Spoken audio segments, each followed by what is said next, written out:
Hey guys, welcome to That Florida Feeling. I hope everybody's had a good week. Thank you to everybody who checked on me last week. You guys are awesome for doing that. You guys are so sweet. I am better. It was just a bad moment last week. And so thank you so much for all the encouraging words that as I was going through that. And I just love you guys. Thank you so much. And thank you for everybody who's interacted with the Facebook, Instagram, Twitter, and TikTok pages. As always, you guys are awesome. I can't thank you enough for helping make this podcast successful. It's very interesting that most of us have tattoos and do not care for palmetto bugs. Although, I can't believe I forgot chiggers. So thanks, Roxanne, for adding that one. I couldn't believe I forgot those. Those are annoyingly I don't like them. Almost as much as I don't like no-see-ums. So, for this week's topic, I have to thank Mallory. This was her topic suggestion, and for whatever reason, I didn't even think of it. So, shout out to Mallory for reminding me that this is something that's worth talking about. So we know Florida's home to a lot of different people. I mean, like everybody from everywhere likes to come to Florida, whether you vacation and live, or, just call it your second home. Not all of those people tend to be wealthy, friendly, or people that we want to call neighbors. No, guys, I'm not talking about all of Polk County or Pasco County. I'm actually saying that Florida has been home to some serial killers. Well, not some, actually quite a few. I did do a 2-part episode back in 2021, my first year, that touched on the more famous ones like Ted Bundy and Eileen Wuornos, but obviously there have been many, many more. There's actually been one recently, though, within the past 5 years. I remember this happening. So I'm going to talk about 2 serial killers today. One more recently and one that left a really interesting impression on Florida. The first one I'm going to talk about is the one I remember, and that's the Seminole Heights serial killer. The Seminole Heights serial killer started terrorizing a Tampa neighborhood in October of 2017. They struck the Seminole Heights neighborhood of Tampa, killing 3 men and 1 woman from October to November of 2017. Now, I actually was living in Tampa at the time, and I remember this. It started with a random killing, and then they just kind of kept happening. And so they tried to start to figure out that it was the same person after about the 3rd killing. The victims were all picked out at random and shot dead for no reason. The killings happened at different times and without any obvious motives.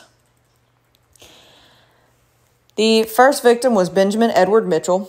He was the first victim. He was shot on October 9th of 2017 around noon. So broad daylight. He was shot at a bus stop as he was waiting to go somewhere. He was an African-American male. He was 22 years old. He was the first known victim. Mitchell lived about a block away from where he was killed. And the reason I say first known victim is because, you don't really notice a pattern until there is a pattern. And so they think this is the first victim. The second victim was Monica Karadid Hoffa. She was 32 years old, white female, and was found by a city landscaping crew at an overgrown field where they had showed up to mow it. She was shot dead while walking from a friend's house. The shooting was believed to have happened either on the 11th or 12th of October. They didn't really get a good time. They determined that there was no clear connection, though, between the first 2 victims. She was found about a half a mile from where the first victim, Mitchell, was found. The next victim, Anthony Naiboa, sorry. He was a 22-year-old autistic Hispanic man, and he was shot dead around 8 p.m. on October 19th. He is probably the saddest victim because he was only in the area by accident. He had accidentally taken the wrong bus to get home, and he was walking towards a different bus stop when he was shot in the head. He was killed on the sidewalk where he walked. He wasn't even from the area. He really didn't have a business being there. He was just in the wrong place at the wrong time. He was actually known as James Firefox, the rapper, on SoundCloud. So if you're on SoundCloud, look him up. It's really sad that he was gone way too early because somebody was just being a senseless idiot. The fourth victim was Robert Felton. He was 60 years old. He was the final victim. He was actually just crossing North Nebraska Avenue when he was shot from behind around 5 a.m. He was actually on his way to volunteer at a food bank where he'd been doing so for over a decade. So out of all these 4 victims, none of them were shot at the same time, at the same place. They were shot, obviously, by the same weapon. So it took police a little bit. I mean, they were on top of it from the beginning. They quickly connected ballistics evidence from the first two victims, meaning that the same person is doing the shooting. And they determined that the killer was using a Glock handgun. So they increased patrols in the area. They urged people not to walk alone at night. Unfortunately, though, they didn't have a lot to go on. They had the ballistics, and they had a really bad security video of a man in a hoodie. They had very few leads and no suspects as they continued to work the case. And, of course, as they're working this, it's October, which meaning Halloween is going to come up. So they put out over 50 patrols in the area, mass presence during that time, especially during Halloween. They wanted people to feel safe. They continued to work the case, and they even offered a $100,000 reward for information because they did not have a lot to go on other than bullets matching. The surveillance video from the first two murders showed a man in a light-colored hoodie leaving the area. So the problem with surveillance video is a lot of it's infrared. And with infrared cameras, the colors are often reversed, meaning that any dark color is going to show up light on the video. So at first they thought it was a light gray hoodie. Well, it wasn't. It was a dark hoodie. They did have a witness after the Felton murder. They had told police they had seen a man in dark clothing in the area. They described him as a black man with a light complexion and an athletic build. So the police finally had something to go on. They didn't have a lot, but they had something. It's better than nothing.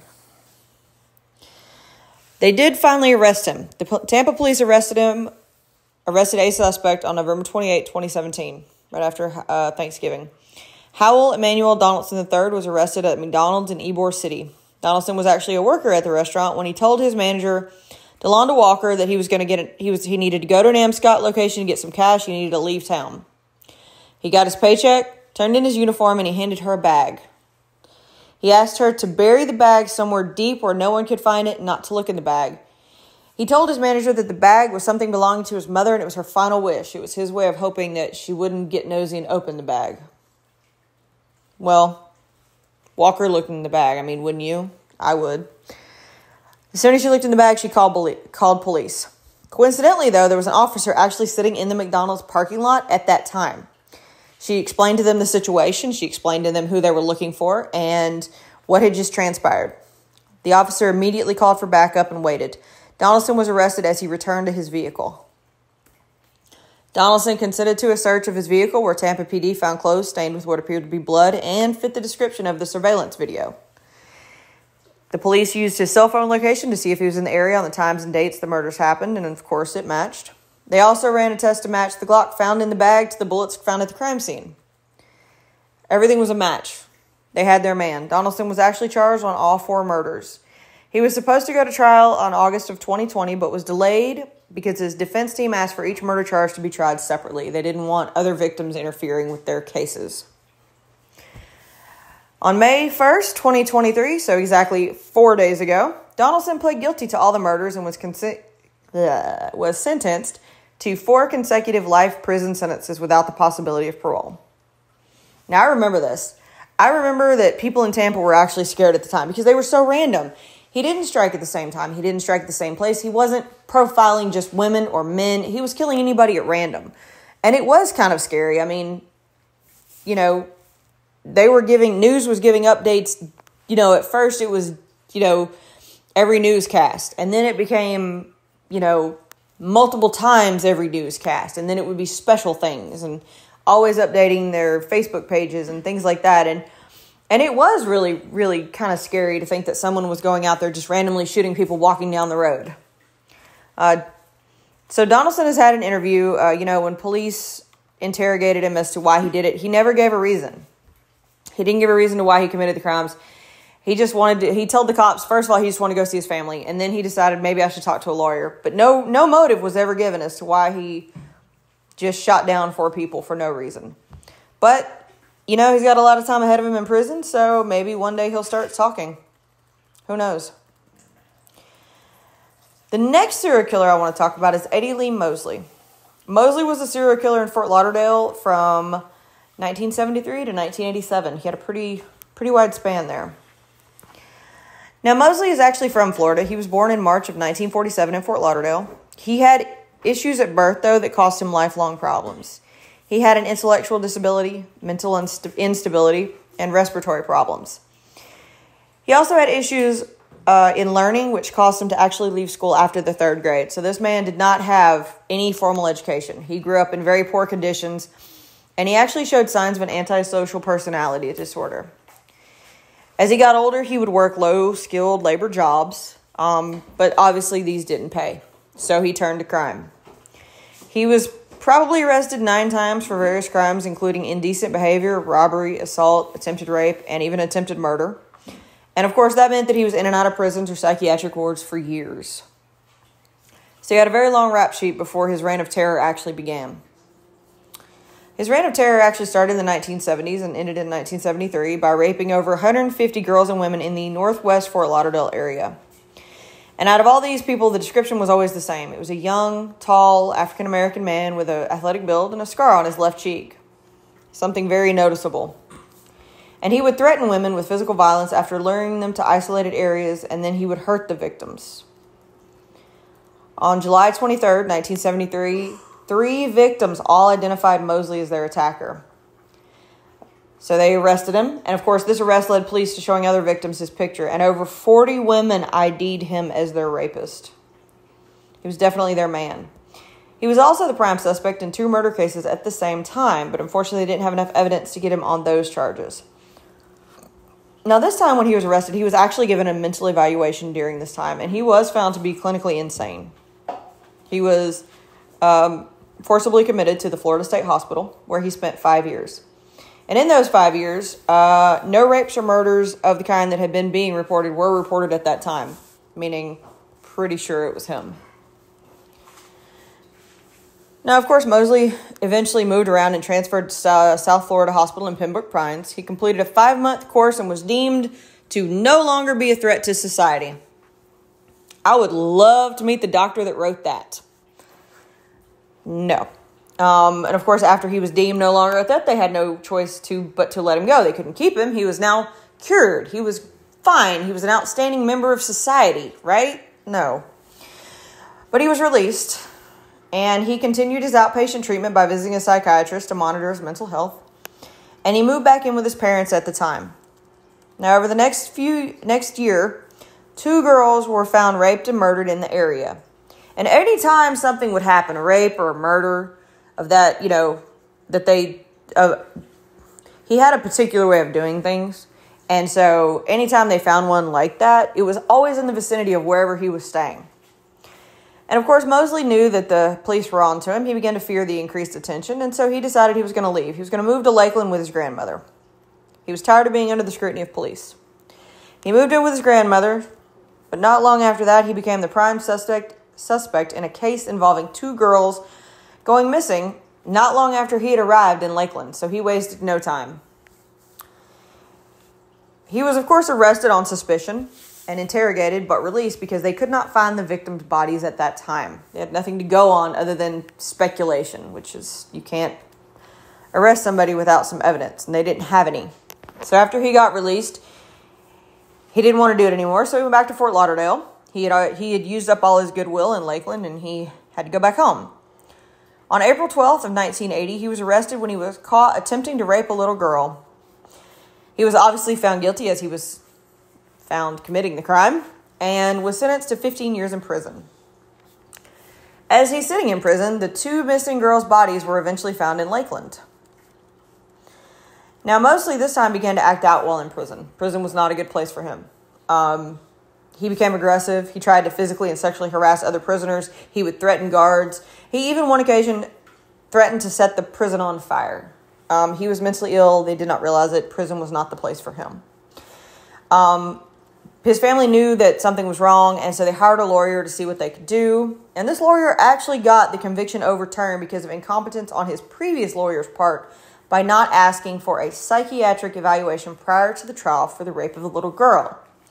He had already gone to, the mental hospital before, so obviously they knew that there was a pattern and a problem, and this is something that he had been dealing with. Now, the lawyer should have asked for this before the trial, and he might not have ever gone to prison. He might have gone back to a psychiatric ward, and he might have been there a lot longer, and, innocent people might have gotten hurt. But due to this incompetence, it was overturned, so they retried him. He was given a much shorter sentence, and since he had already served some of that time, he was paroled in December of 1983. Mosley didn't take long to go back to his old ways. He was eventually again under the suspicion, making up words, y'all, under the suspicion of a crime when the bodies of 36-year-old Geraldine Barfield and 54-year-old Emma Cook were found in northwest Fort Lauderdale, having been suffocated. That's his old MO. He liked to choke people. He was arrested on May 17th of 1984 for the rape of a 22-year-old woman. He pled not guilty to the grounds that it was consensual. Mosley's lawyers actually successfully argued that it was consensual because he had agreed to trade sex for drugs, meaning that he was going to give her drugs after they had sex, and the lawyers successfully proved this, so he was acquitted on those charges. But he didn't stay out of trouble for long. Broward County Sheriff had already turned to the FBI for a profile on the killer of these two women, and all signs pointed to Mosley. Like, probably 9 out of 10. I mean, this profile all but said his name. So what do? They continued to watch him. They definitely started watching. They continued to watch him, but the scrutiny came down on him again after 24-year-old Central Love was found raped and murdered. They didn't have enough evidence for him, so they just kept an eye on him. He was actually arrested for theft on May 17th, 1987. Now, by this time, they had more evidence linking him to other crimes. And when Mosley was arrested this time, they actually matched his blood group to a semen sample from the murder victims, making it a match to him. This is when DNA was really getting into its groove, and people were being convicted based on DNA, not just on bad eyewitness testimony or, you know, you possibly could have been there or somebody pointed out the wrong person. So this is actual DNA evidence linking him to these crimes, to these murder victims. He was interrogated and showed evidence that he had committed many other crimes near his home, and this is spanning over the last 2 decades. So we're talking probably since the late 60s, early 70s to 1987. Of course, he tried to make up an alibi to cover himself, but it was obviously showed to be fake, and he actually finally confessed to the murders of Teresa Giles and Emma Cook. Mosley's trial began on July 22nd, 1987. A number of witnesses and sex workers from the red light district in Fort Lauderdale testified Mosley often showed aggressive behavior towards women. The trial didn't last long as Mosley was tested in the middle of the trial and completely deemed incompetent to stand trial as his IQ was only a 51. He was sentenced to compulsory treatment of the Florida State Hospital, which means that a judge sentenced him to go there and he didn't have a choice. Now, Mosley moved around a lot to different institutions in the state during his time. Samples of his blood and saliva were used for DNA testing that linked him to at least 5 more murders in the years of 1973 to 1987. The problem is that when they had this DNA, it exonerated other people, but these other people had already been convicted. Mosley's crimes had already caused 2 other people to be wrongly convicted. Frank Smith was convicted of a murder that he didn't commit and died just months before DNA tests would prove he was innocent. Jerry Townsend had also been arrested in Miami. Townsend spent 21 years in prison before proving that Mosley was the killer. Now, the unfortunate thing is that both Townsend and Smith were both intellectually disabled, much like Mosley. And back then, you know, people still weren't sure how intellectual disabilities linked to crimes and how, you know, mental health and all that. So it's not surprising that people were wrongly convicted, especially back then before they really did DNA tests. It just really sucks for Mr. Smith because he never got to see that he was innocent. He knew he was innocent, but he never got to hear it. Now, Mosley had an arrest warrant out after they had connected him to these other crimes, but he was declared so insane that he would not be imprisoned for his crime, meaning that he would spend the rest of his life at a mental hospital no matter what. And he was always seen as an exemplary patient during his treatments, was always friendly, was always caring, did exactly what he was supposed to do, and eventually this caused him to be transferred to a low-risk unit. He was even given special privileges to be able to leave under this permission, you know, under the watchful eye of the staff to go purchase things in the community, such as Walmart or the grocery store. I guess they got his medicine right, and he was able to go act like a normal human being. Who knows? Mosley's health eventually went downhill. He was moved to Mariana due to his ailing health, and he actually died not long ago. He died on May 20th, 2020 at the Jackson Hospital in Marietta due to contracting COVID-19 with pneumonia. I remember hearing about Mosley, and I think I remember seeing something about when he died, but for some reason I never connected that this is the same guy that terrorized Fort Lauderdale in the 1970s and 80s. And of course, Mosley and Donaldson both left a part of Florida in fear during their sprees. I, of course, remember living through Donaldson's spree, and it really was scary thinking that there was just somebody out there shooting people for no reason. Just walk up behind them and they're gone. That's kind of creepy, especially with the continuous coverage and the daily updates from police, because everybody wanted them caught. And I'm sure that back in the 70s and 80s, they did the same thing with Mosley. Everybody was on the lookout for this one guy who was terrorizing that part of Florida. I mean, Florida welcomes everyone to their sunny beaches, but maybe some people really should just stay away. And of course, not only do we have serial killers in Florida, we have Florida Man. And no episode would be complete without a Florida Man story. And I know that we have basically just talked about 2 Florida Men, but let's end on a real Florida Man story. Today's Florida Man comes to us from Gainesville. And the headline reads, Florida man steals hearse from funeral home and then crashes it. 54-year-old man stole the Cadillac hearse and then proceeded to crash into other vehicles. He didn't drive it very long. I guess he thought he was in Grand Theft Auto. Who knows? He was actually charged with Grand Theft Auto and criminal mischief. You know, maybe he just wanted to check driving a hearse off his bucket list. Who knows? I mean, it's Florida Man. Who knows what he was doing or what he was on? Let's just not be Florida Man, you guys. Thank you for listening. I hope that everyone has a great week. Thank you again to Mallory for topic inspiration. If you guys have any topics or anything you want to hear, just email them to me at thatfloridafeel@gmail.com. You can find me on Facebook, Instagram, TikTok, Twitter. Pretty easy to get in touch with. I love hearing you guys' ideas, or you just saying hi or sharing memes on the Facebook page. All of those are simply awesome. I love seeing how everybody feels about Florida. Don't forget to look out for the daily poll. It's normally on Wednesday. Some days it's on Thursday. But there will always be... Oh, I said daily. Ooh, I can't do that. A weekly. Let's go with weekly poll. All right, guys. Have a great week. Wear your sunscreen. Drink plenty of water. It's getting hot out there. And as always, guys, that's your daily dose of sunshine.